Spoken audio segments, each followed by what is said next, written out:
The new punishments handed down against Ray Rice are shining a spotlight on domestic abuse at the hands of professional athletes. However, violence targeting women is not exclusive to athletes at the pro level. Joining me right now is psychologist Erik Fisher to talk about this issue. On the contrary, and before we start talking about athletes, it should be noted 3 weeks ago, a federal judge staying in Buckhead at the Ritz-Carlton Hotel beat up his wife enough that the police were called, so was an ambulance.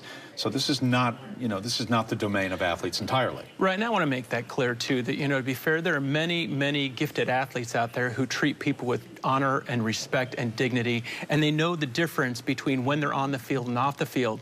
What we're more talking about here is an issue of power and seeing people more as objects than we are seeing a spouse or other people as people that deserve to be treated with dignity. And let's talk about that in terms of most of these athletes are very young. They're very immature. They're still growing as human beings, and they are immersed in these relationships, and many times they're not capable of handling.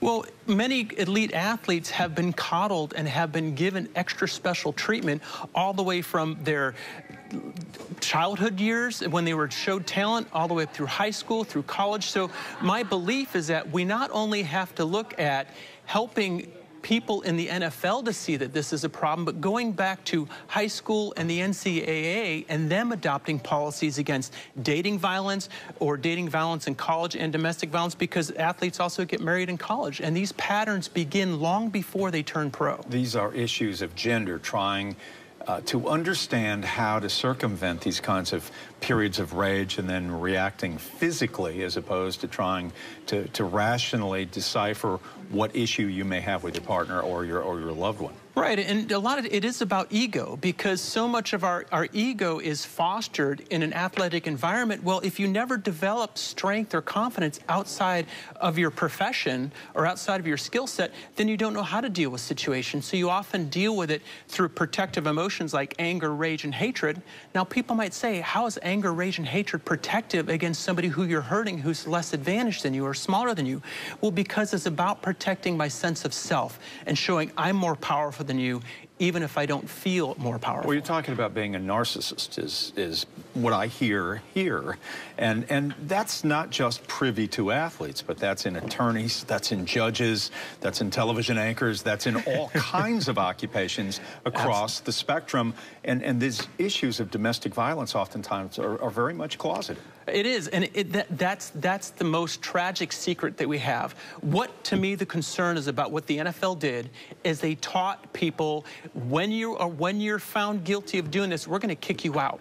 What that sends the message to people who have domestic violence issues is not to seek help, but to even keep it a more secret. And my concern is that people even the abusers become more loud. If you tell anybody, I'll kill you. Or they get even more threatening about it because they don't want their secret to get out. Some people who are domestic abusers can be the most congenial, happy, funniest, best guys to get along when they're outside of their home, but that door closes and somebody else comes out. And that's the danger, is that people don't see it. Dr. Erik Fisher, thanks for being with us. We appreciate your insight. Thank you, and I hope that this leads to a continued discussion. I hope so, too. Karen. And Dr. Fisher adds, while there may be social factors that offer an explanation, there's no excuse for domestic violence or violence of any kind. He feels that policy in the NFL, NCAA, and high schools should focus on education, remediation, and making sure not only that the abuser gets help, but the victim as well, because the victims, including children, can get lost in this whole process, as we know. There are many organizations that offer refuge and domestic violence counseling. We have resources available to you on our website. It's at 11alive.com. Tomorrow night.